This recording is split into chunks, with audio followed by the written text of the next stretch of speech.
mais um episódio do Fala aí, SESMAC! Eu sou Vitor Fabiano. E eu sou Águida Feitosa. Dessa vez, mais conhecimento, cada vez mais momentos fantásticos de troca de saberes, não é isso?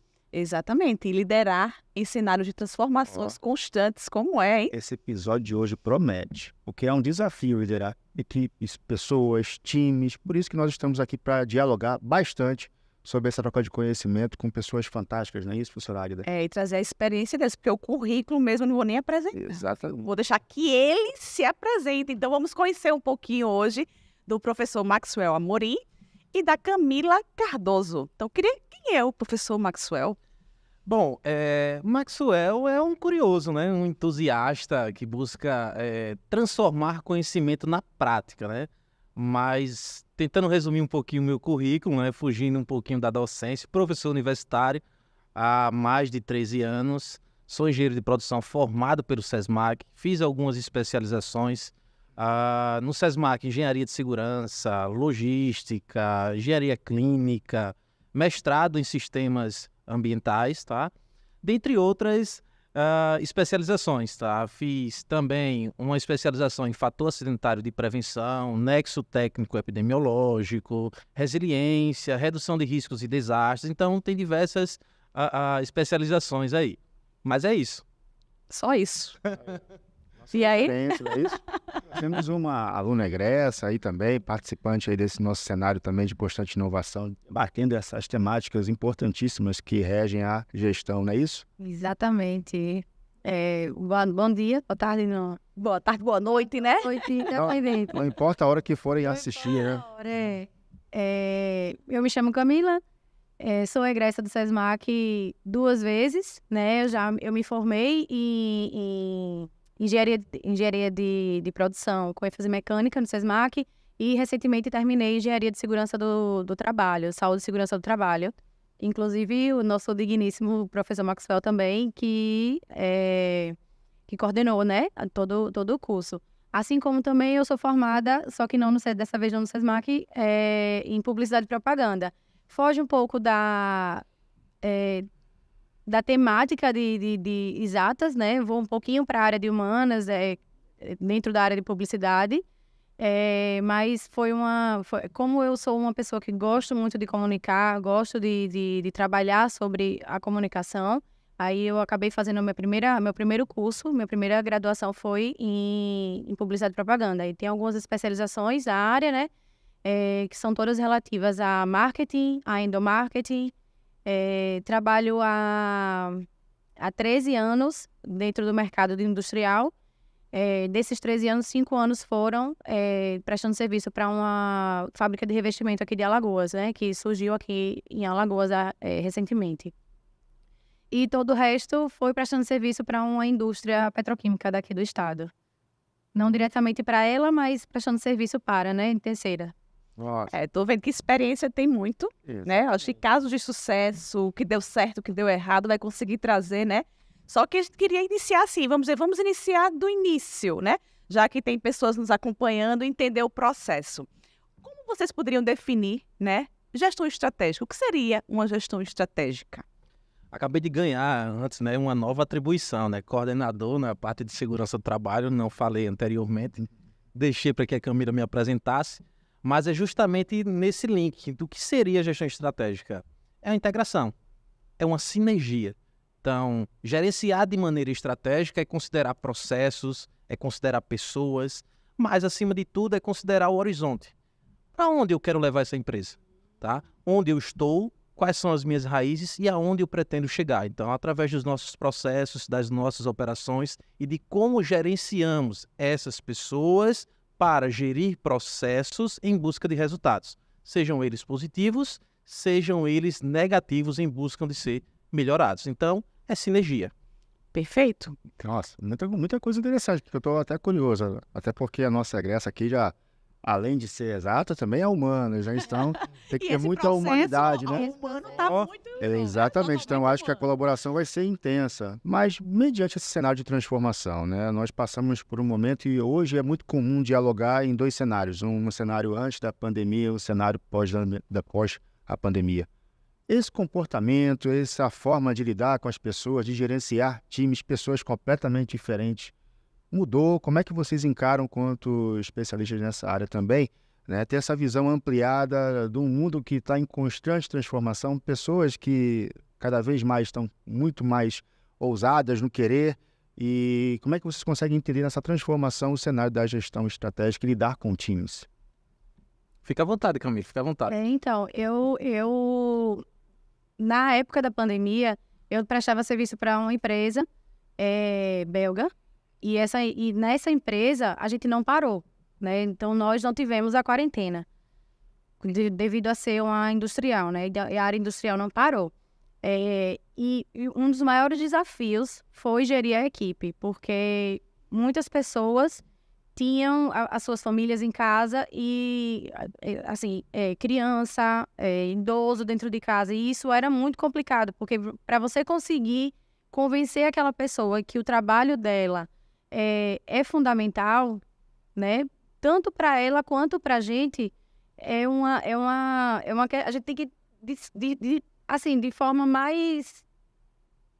mais louca, entrar dentro da cabeça da pessoa para poder tentar entender. E quando você está gerindo muitas pessoas ao mesmo tempo, que a empresa é uma empresa grande, eu liderava na época 28 pessoas.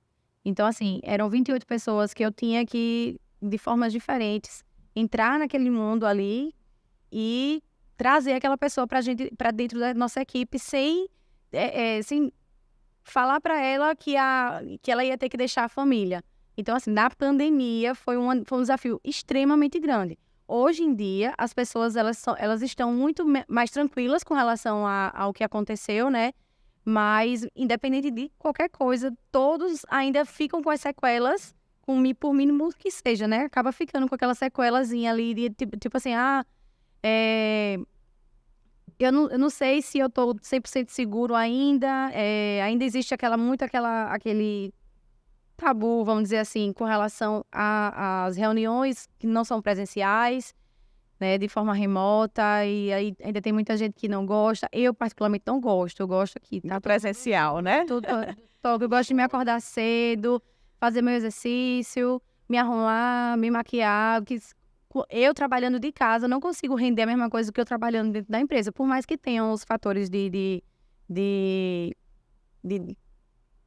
tirar a atenção da gente. Acaba ficando aquela... Eu ainda prefiro estar presencial. Fica um pouquinho até mais É tarde. uma questão de perfil muito, né? Eu também sou muito do presencial. Eu acho que na pandemia a gente fez tantas reuniões remotas, né? De forma online, que quando as pessoas dizem, bora marcar uma reunião online remota, eu digo, não, bora presencial, por favor. Já que a gente pode, está podendo realizar isso. Tem vezes que eu digo que eu posso ir. Mas eu acredito que esse desafio aí de pessoas em um momento de insegurança, né? Era um momento que ninguém conhecia, nem a medicina sabia para onde caminhar, o que orientar, como fazer. Eu imagino que tenha sido bem delicado e bem difícil, mas eu acredito que vocês também aprenderam bastante com aquele processo, né? Com esse processo, na verdade.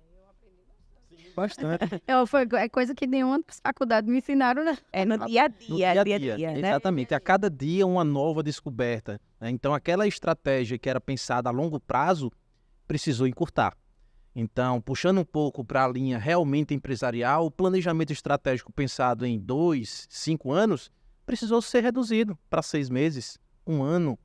E as mudanças eram constantes. Então, aquilo que era planejado para uma semana, quando virava o dia, era um novo planejamento. Ou seja, o que a gente tinha na teoria, na prática, teve que mudar. Uma renovação, vamos dizer assim, né? No Exatamente. processo. Costumamos dizer o seguinte, que na prática a teoria é outra.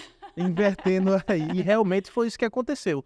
Na pandemia, nós sabemos que pessoas e processos geram resultados, mas a cada dia esse resultado era novo. A empatia buscada naquele toque, naquela sensibilidade presencial, às vezes deixou um pouco a desejar no remoto. E como perceber essa empatia sobre os princípios da gestão estratégica? Onde direcionar ou como posicionar a nossa equipe para enfrentar essas barreiras da pandemia? Então, aquele sofrimento, aqueles resultados almejados, como vencer isso? Então, a gestão estratégica também consolida esses critérios, né? E nós estamos em um momento bem propício, setembro amarelo, então envolvendo essas questões de doenças psicossociais, também no contexto da gestão. Não é simplesmente processo. Nós costumamos dizer que a gestão estratégica ela busca o princípio de qualidade, o princípio de segurança do trabalho e também de meio ambiente. Mas quando envolve segurança no trabalho, não é só o documento em si, não é só o PGR que nós aprendemos a fazer, o Programa de Gerenciamento de Risco. É avaliar essas doenças como um todo.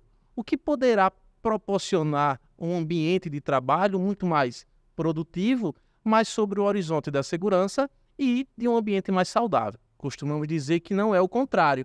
É um ambiente saudável, seguro e produtivo. E não produtivo, saudável e seguro. Então, a questão da pandemia veio realmente para fortalecer esse aprendizado de gestão, de pessoas em si. Principalmente de pessoas. Principalmente Já de pessoas. vinha esse olhar, o mercado já estava com esse olhar, as empresas, eu acho que antes mesmo da pandemia, já vinham tendo essa consciência da importância de trabalhar, né, o capital intelectual, de trabalhar as pessoas, de saber que se elas estão em um ambiente, vamos dizer assim, propício, se elas estão tendo, vamos dizer assim, condições de melhorar a capacidade delas, qualificar. Então, a produção delas para a empresa vai ser muito melhor. O resultado que a empresa almeja, aquela meta, o objetivo traçado, você vai estar mais próximo de alcançar quando essas pessoas, o time está ali junto, né, entendendo o que é que vocês organizaram. E eu acredito que pós-pandemia, vocês estão trazendo aí na fala de vocês, isso reforçou, né, esse cuidado e esse olhar para as pessoas. Eu queria, assim, seria interessante vocês trazerem algum exemplo, né, se possível, de algum processo pós-pandemia que vocês já implementaram, alguma atividade, não sei, algum projeto foi implementado e que deu certo ou deu errado, para que a gente pudesse discutir e esclarecer melhor como funciona isso na prática. Já que você falou como na prática a teoria é outra coisa, não é isso? Isso. A prática é a outra A teoria na prática é outra teoria. É porque eu erro demais, ó, não adianta, é frase, eu não consigo. Então, focando na sua fala aí, eu queria que vocês trouxessem algum exemplo de algo que... Porque eu percebi que tanto você como a Camila têm muita experiência.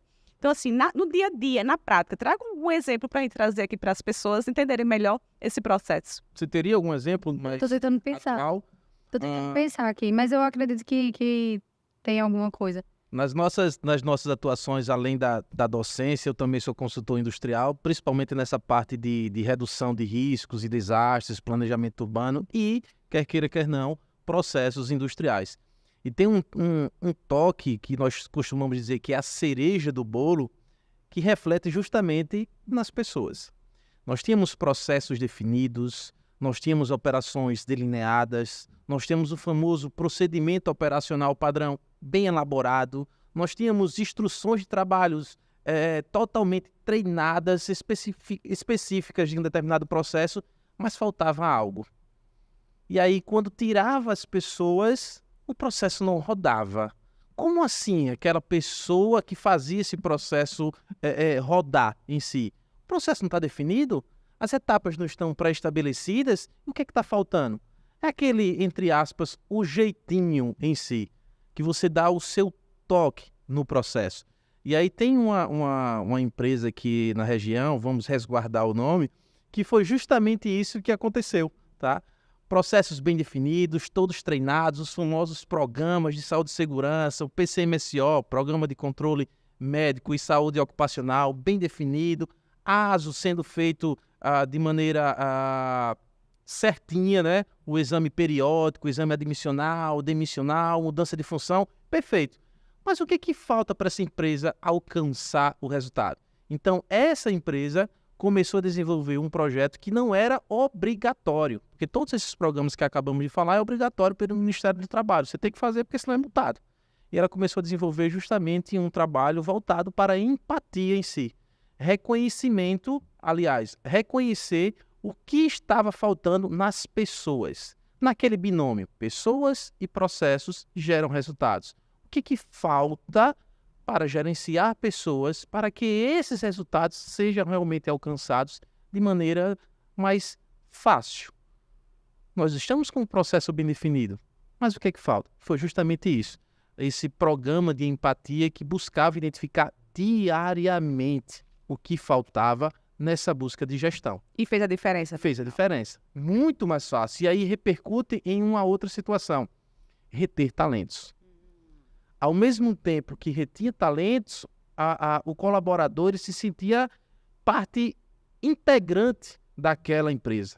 Não apenas, vou fazer parte ali do processo, deu minha hora, vou embora. Não era bem isso. É a parte de mostrar ao colaborador a importância do que ele está fazendo. A Né? importância dele para a empresa. É. Justamente isso. E é um detalhe fantástico no mundo corporativo, É o onde cada pertencimento. vez mais você faz a gestão com pessoas. Você não faz gestão de pessoas. Sim. Exatamente. Explorando justamente o que a gente sempre conversa, né, professor Águida? Que são as ameaças, sejam internas ou internas, referente a essa proposta. Então, como é que é lidar com pessoas, conviver, porque de uma certa forma tem pessoas que participam diariamente do seu universo do trabalho, né, vivenciando esse ambiente. Como é que é essa gestão com pessoas, trazendo ela para esse universo do pertencimento, da valorização dele como colaborador?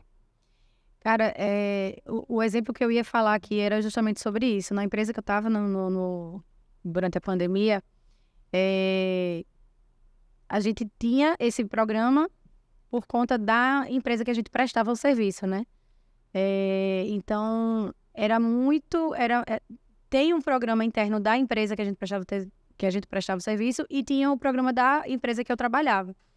E aí a gente começou a sentir uma certa falha mesmo. É mais ou menos como o Maxwell estava falando, com relação a isso, né? Que a gente tinha todos os processos muito bem definidos, mas a gente não tinha a integridade mesmo de algumas pessoas, né? A gente percebia que muitos colaboradores ficavam longe, né? Eles não estavam com a gente. E aí a gente teve que... o que é que a gente falou, né? A gente convidou o pessoal da empresa que a gente prestava o serviço. Da direção, no caso, os gestores? Não, os A gente colaboradores chamou são os coordenadores, porque eram as pessoas que a gente tinha um acesso direto.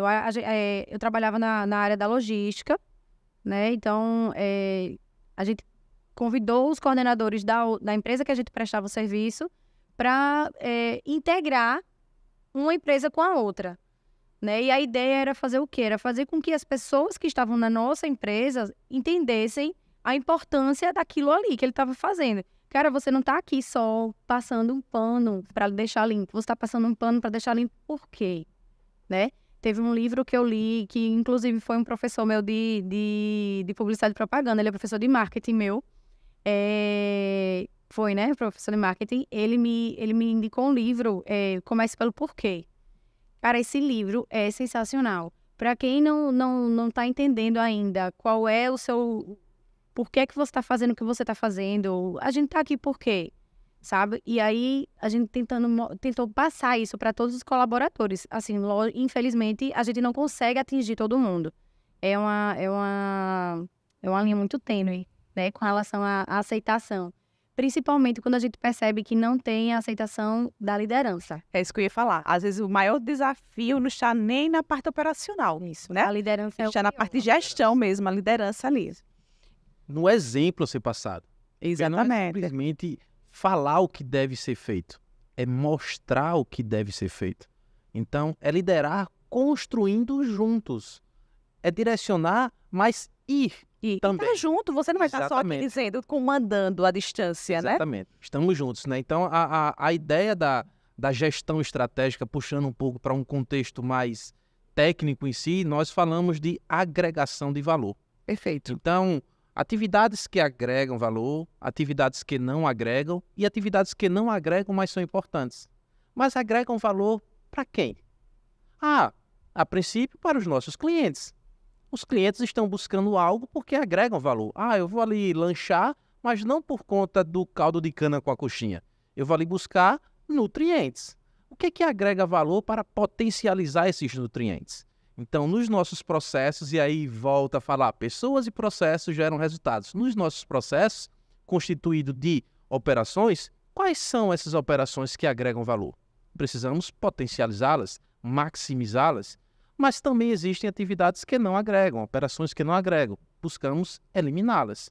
Mas aquelas que não agregam e são importantes, precisamos melhorá-las. Ou então transformá-las em agregação de valor. E aí vem a questão das pessoas. Eu acho que você falando aí, eu comecei a construir na minha mente. Eu sou muito visual. Para eu aprender, eu tenho que ver. Então, assim, eu lembro que na questão de planejamento, a gente tem uma sequência. Meio que existe um processo a você seguir de etapas, né? Um roteiro. E existe lá a questãozinha que a gente chama de estudo de mercado, vamos dizer lá, né? E lá, você trouxe até isso, que eu acho que é importante reforçar. Quando a gente traça aquele mapinha lá, ambiente interno e ambiente externo, a gente usa nomenclaturas distintas. Você sabia disso, professor Vitor? Vocês me corrijam, viu? Ambiente interno, eu estou tratando dos pontos fortes e pontos fracos daquela instituição, daquela organização, daquela empresa, né? E ambiente externo, eu estou tratando das ameaças e oportunidades. Então, quando eu falo do interno, são os pontos fortes e pontos fracos. Quando eu falo do externo, ameaças e oportunidades, né? Isso. E aí a gente tem essa construção. A minha pergunta para chegar nisso aqui, essa brincadeirinha, só foi para esclarecer, porque eu lembrei de alguns projetos. É um processo que eu acho que é muito importante ele estar inserido. Com certeza. E aí é isso que eu queria saber de vocês. Se no dia a dia, na prática da construção desse planejamento lá, é feito por setores, como é feito, como é construído essa questão desse planejamento? Pode ser feito por setores, pode ser Certo. feito de maneira estratégica para uma organização, pode ser feito por CNPJ, por área de atuação, vai depender de onde se pretende colocar ou direcionar aquela empresa. Perfeito. A ferramenta que você citou aí, nós costumamos chamar ela de FOFA. Forças, Isso. oportunidades, fraquezas e ameaças. Ou então o nome lá em inglês, SWOT. SWOT, né? SWOT. SWOT, é. Exatamente, que vai posicionar a empresa no ambiente interno ou no ambiente externo. Eu quero posicionar o meu departamento. Eu faço uma análise SWOT por departamento. Eu quero posicionar a minha empresa frente aos concorrentes. Eu vou posicionar a empresa frente ao nosso mercado. Eu quero posicionar o nosso setor. Então, vai no setor. Eu quero posicionar mediante uma região. Faz a análise mediante a região. Então, sem sombra de dúvida, a construção dessa ferramenta é preciso, sim, o compartilhamento desses colaboradores de maneira direta. Então, quem conhece aquela máquina? Quem conhece aquele setor? Quem conhece aquela operação? É o próprio colaborador. Então, o gestor, aquele que não acompanha diretamente a operação, ele precisa, sim, sem sombra de dúvida, da ajuda daquele colaborador, que mais uma vez, sem sombra de dúvidas, é ele que conhece. É ele que conhece a máquina, é ele que, pelo ruído, ele sabe se a máquina está bem ou não está. E ele que vai saber as reais necessidades. Sim, Né? exatamente. As reais necessidades. Deixa eu contar uma história. Pode falar o nome de marca de Sim, pode. bebida? Rapaz, eu escutei essa história quando eu fazia publicidade. Foi, inclusive, esse meu professor de marketing que contou na aula uma vez. Não sei se é mentira ou é verdade, porque ele diz que marqueteiro é... Não é vai gosta de contar histórias. Você tá aqui com a marqueteira nessa Tô só querendo para você, Cauê. Aí, ó. Espero que marqueteiro é proibido falar esse nome, é profissional do marketing. É isso. Muito bem. Tudo bem. Essa... Tinha uma marca de cerveja, a Skin Cariol, né? Aí, eles fizeram um reposicionamento da marca, que foi quando eles criaram a nova skin, né? E aí, o que aconteceu? O reposicionamento começou interno. O que eles fizeram? Eles chamaram todos os colaboradores, todos, sem exceção. Sem exceção nenhuma. Chamaram todos, eles gravaram vídeos. Eles pediram para dizer assim, como é para você trabalhar na skin? E aí a pessoa falava em pouco tempo, pra mim é chato, pra mim é legal, eu adoro trabalhar aqui, eu trabalho na área comercial, ou então eu trabalho de entregador, não gosto. Aí então eles pegaram, assim, tentaram entender onde era que estava acontecendo determinados problemas para poder depois tratar. E aí o que eles descobriram nessa primeira etapa de vídeos? Que até os entregadores eles se sentiam humilhados na hora de entregar a cerveja nos pontos comerciais. E aí eles diziam, poxa, mas eu sou muito maltratado.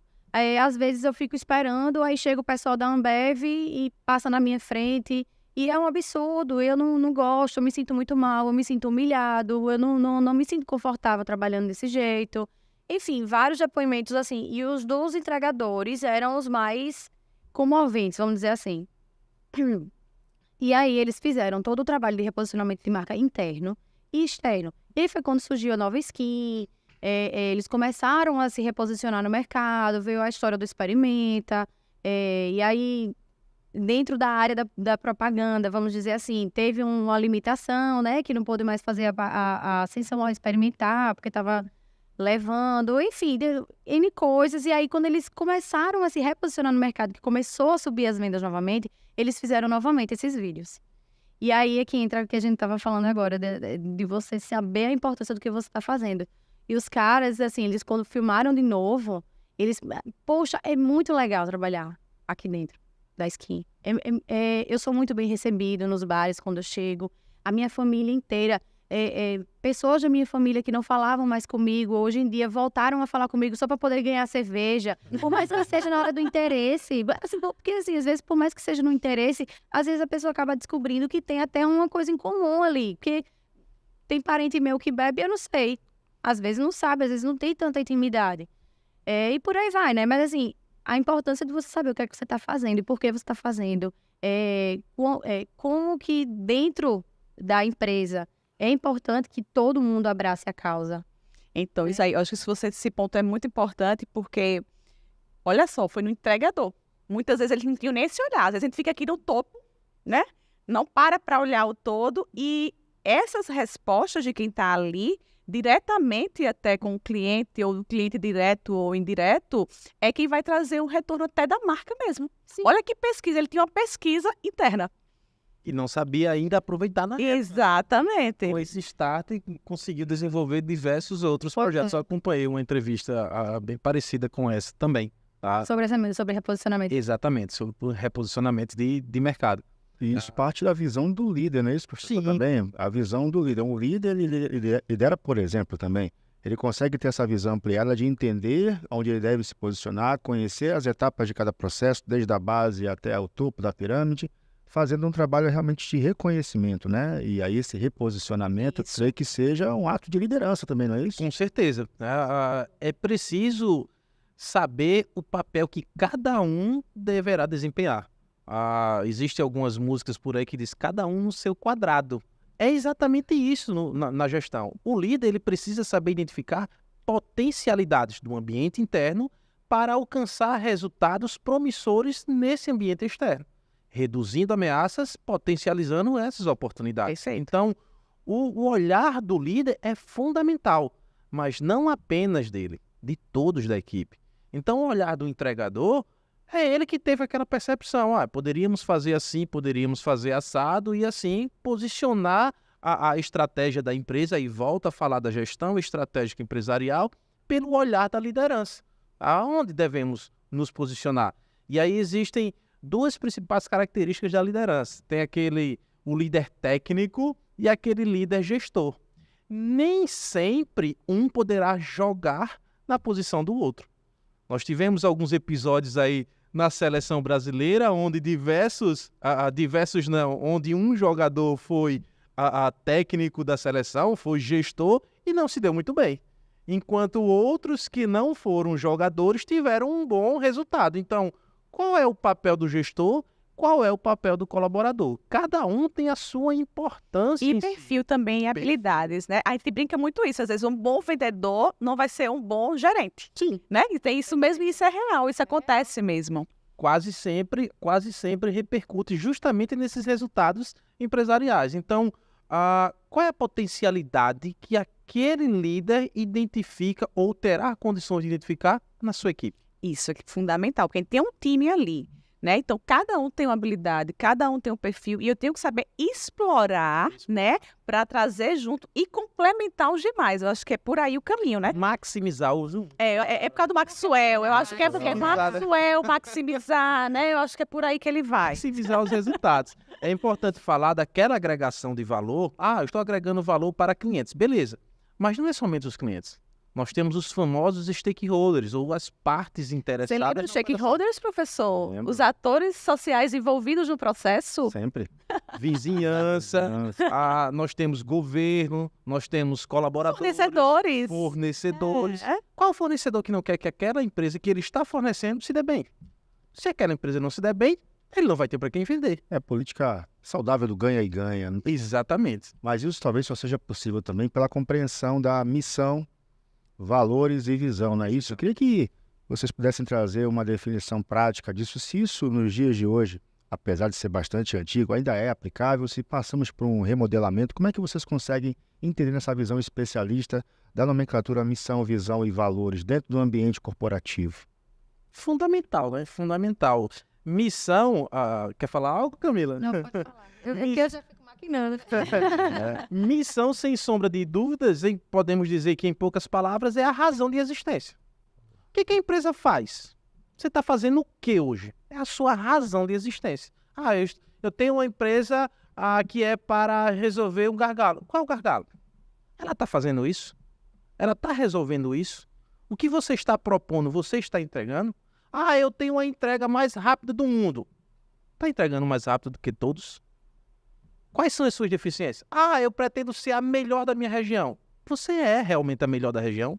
O que você está fazendo para ser a melhor da região? Não é só escrever um objetivo bonitinho ali, um verbo bonitinho e dizer que você é, né? Eu pretendo transformar o mundo. Que massa! Você está transformando o mundo? Como está transformando o mundo? E aí a gente vai falar de outra ferramenta. O que você está fazendo? Como você está fazendo? Por que você está fazendo? Quanto está custando isso? Quando será feito, né? 5W e 2H. 5W2H é outra ferramenta de gestão, que para muitos é simples. Vou não utilizar isso não, vamos pegar uma ferramenta aí internacional. Cara, tão simples, o famoso plano de ação. Aquilo que você colocou no papel, lá na tua missão, na tua razão de existência. Coloca, transfere lá para os teus processos. Você não quer ser o melhor? Então você precisa ter o melhor processo. Você não quer ser o melhor? Você precisa ter a melhor equipe. E como ter a melhor equipe? Aí começa no recrutamento, na seleção, na retenção de talentos. Porque às vezes nós temos talentos na organização, mas não retemos. Não apenas por questões financeiras, mas quase sempre questões financeiras estão em jogo, mas pela valorização daquele profissional. Eu, na época de aluno ainda, engenharia de produção, turmas de 65 alunos, um dia desse aí, concluí minha graduação em 2009, nós tínhamos alguns amigos lá que trabalhavam em algumas empresas, não vou nem dizer qual é o ramo, e nós questionávamos ele o seguinte: tu queria que teu filho trabalhasse aí? Ele, não. Ué, salário tão bom, cara. Ele disse, mas eu não queria. Por quê? O risco é muito alto. O risco de acidente é muito alto. Acho que você sabe qual é a empresa, né, Gamita? O risco é muito alto. Mas essa mudança de cultura veio à tona. E aí a maioria quer que os filhos trabalhem lá hoje. Estávamos falando de 2009, e aí um tempinho até agora, né? Todos lá hoje. Meu pai trabalha lá. Olha aí. Então essa cultura que envolve identificação de riscos, o porquê o cara não quer que o filho dele trabalhe aqui. Isso é importante. Isso é importante. Eu estava vendo uma reportagem um dia desse, falando meio que nesse foco de gestão estratégica, né? Aí ele falando assim, que toda empresa tem que ter o motor 1 e o motor 2. É mais ou menos assim, o motor 1 é o que você já pratica, o que você já faz tradicionalmente, que dá certo, tal. O motor 2 é aquele que você vai buscar inovações, experiências, captar novos clientes, né? Por quê? Quando um não estiver funcionando, você parte para o 2. Quando os 2 não tiver, você tiver com 1. E aí, o que vocês acreditam que isso realmente funciona na prática? É por aí o caminho? Com certeza, né, Gamita? Com certeza. Deixa eu só concluir a parte da missão. Ixi, Maria, eu já avancei. Eu achei que já tinha falado da missão, da importância da missão.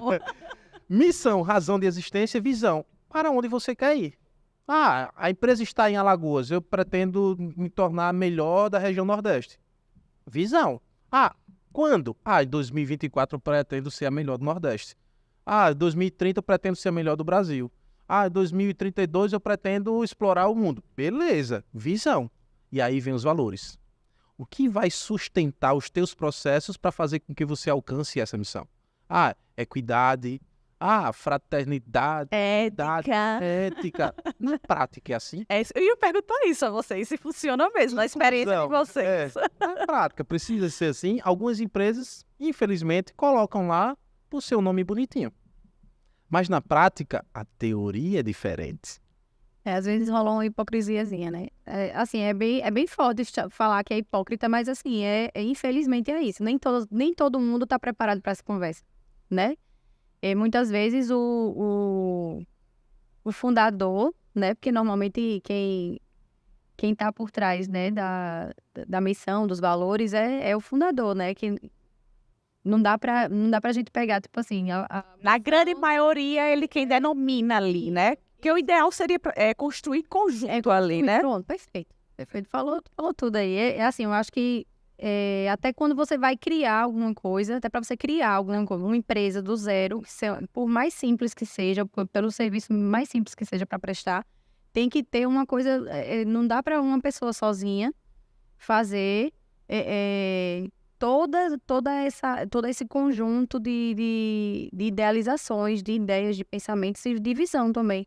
Então, assim, muitas vezes acontece a hipocrisia por parte da empresa, vamos dizer assim, por conta disso. Porque o dono da empresa, ele só quer, só entende a visão dele. Ele só tem a visão dele do processo. Ele não tem a visão dos demais. Que compõe a empresa, né? Exatamente. Para quem vai ser aquele processo? Aí, clientes, fornecedores, O entorno, né? os acionistas. Qual é o objetivo do acionista? Não, vou fazer aí um processo que gera um resultado e atenda. Sim, não vai ter lucro? Qual é o ramo dessa empresa que não vai proporcionar lucro? O que é que o meu cliente almeja? O que é que os meus atravessadores, os atacadistas, os varejistas pretendem com essa empresa? Então, aquela cadeia, e aí cadeia de suprimentos, toda ela, desde o primeiro fornecedor até o consumidor final, eles precisam ser atendidos. Então, como eu atender o fornecedor? O que é que o meu processo tem que fazer para atender o fornecedor? Eu preciso demandar suprimentos. O que é que esse mesmo processo que demanda suprimentos precisa fazer para atender os nossos clientes? Fornecer produtos. Então, de um lado, eu estou puxando a cadeia de suprimentos no atendimento dessas matérias-primas, suprimentos, embalagens como um todo, mas do outro lado eu preciso entregar um produto acabado. E nesse meio termo é que está a agregação de valor. Então, como transformar matéria-prima em produto acabado? Não é simplesmente jogar lá e mexer na panela e vai ser um produto acabado. Tá aqui o bolo, pronto. Mas qual é o melhor sabor desse bolo? Então, como potencializar justamente essas particularidades? Nós temos diversas pessoas no mundo para ser atendido. Você pretende atender todos ou uma parcela dessa população mundial? Então, como atendê-la de maneira satisfatória? Se não for para fazer bem feito, não faça. Já dizia Ayrton Senna, né? Exatamente. Por isso que ferramentas cada vez mais vêm crescendo, ferramentas que desenvolvem essas potencialidades, estruturas ágeis, né, de processo, que é muito comum. Esse livro, eu adoro esse livro, já li esse livro que você falou, Comece pelo Porquê, porque ele traz uma estratégia boa para os negócios, né? Não é só vender, é vender mais, vender sempre e vender muito e continuar a vender por recorrência. Então, é uma excelência no ato de não só falar que o marketing é vender, o marketing é oferecer também, né? Então, nessa possibilidade, a gente sempre começa a pensar de forma estratégica. Por isso que pessoas conectam pessoas, negócios também conectam pessoas e resultados também conectam pessoas que estão aí, de uma certa forma, imbuídas na visão, na missão, no valor. Só que a gente consiga alcançar esses objetivos. Tá bom demais aqui, eu tô gostando. Está passando o tempo aqui. Meu Mas... Deus. Professor Maxwell, tem um projeto, como é que está lá o nosso curso voltado, né, os cursos do SESMAT para essa experiência da gestão estratégica? Consegue visualizar hoje esse cenário dentro da graduação no ensino superior, na educação superior? Com certeza, né? O mercado mudou, o perfil dos alunos também mudaram, tá? Então, precisamos trazer essa mudança em um ambiente acadêmico também. Então, a nossa matriz curricular está moldada para essas mudanças? Sim, temos constantes reuniões justamente para fazer essas mudanças acontecerem na prática, tá? Então, nós temos, principalmente no curso de Engenharia de Produção, que eu sou docente, diversas aulas práticas. Então, vamos entender qual é a dor do empresário, qual é a dor das empresas, como atender métricas, indicadores e indicadores chaves de performance. Que existe uma distinção aí bem clara entre esses três parâmetros. Métricas, dados brutos. Indicador, costumamos dizer que ele indica a dor. Tá, qual é a dor em si? E aí nós precisamos relacionar esses indicadores a essa chave de performance. Quais desses indicadores têm a ver com a estratégia da empresa? Quais desses indicadores irão posicionar a empresa em uma melhor posição frente ao mercado? E é justamente isso que é o curso de Engenharia de Produção, que os cursos EAD, que eu também estou coordenando, gestão financeira, gestão comercial, gestão de negócios e inovação, logística, dentre outros cursos, estão moldados para atender essa necessidade de mercado. Eu posso fazer uma pergunta? Com certeza. Voltei agora. Investir Eu não sou agora, mais egressa. Eu não sou mais egressa agora. Vocês acham que hoje em dia as empresas ainda se preocupam com o profissional foi na época de acadêmico? Por exemplo, eu escutei muito falar, na época que eu trabalhava na indústria de revestimento cerâmico, o meu primeiro líder, ele falava muito para mim sobre isso, né? Assim, deixa eu ver suas notas. Ele pedia mesmo para ver minhas notas, eu tinha que mostrar a ele, assim. Eu entendia como uma forma de atenção que ele me dava, que eu era estagiária, e assim, ele se preocupava se as minhas notas estavam boas ou não, né? Porque, de certa forma, eu estar lá trabalhando, eu estaria tirando meu tempo de estudo. E aí ele falava muito sobre isso, de assim, você quer conhecer um profissional, veja como ele era veja o histórico, o percurso dele durante a academia, né? Isso, e aí na graduação. Eu sou TDAH. Na época eu não sabia ainda. Aí eu faltava, assim, quando eu aprendo alguma coisa, eu prefiro não ficar revendo o assunto, porque acaba gerando muita dúvida, e aí eu ficando com dúvida, eu fico insegura. E aí, o que eu fazia? A minha estratégia era o seguinte, eu ia para as primeiras aulas que tinham assunto, e aí, quando eu conseguia pegar o assunto, que eu tenho muita facilidade de pegar, principalmente número, e aí, quando eu pegava a matéria, eu perguntava ao professor, você vai dar matéria nova na próxima aula ou você vai dar revisão? Aí, quando ele falava que ia dar revisão, normalmente eu não ia para a aula. Então, o meu primeiro líder, ele via minhas faltas. Aí ele perguntava se eu estava faltando por conta do trabalho. Eu falava, não é. Aí eu tentava explicar para ele, mas eu não conseguia, porque eu não tinha a visão muito clara sobre isso. Porque o TDAH é um transtorno novo, assim, entre aspas, né? Novo, que está sendo descoberto agora. Então, identificado, na verdade. Identificado né? agora. E aí, na época eu não sabia, não tinha palavras para mim, né? Para eu chegar para ele e dizer assim, olha, eu funciono dessa forma.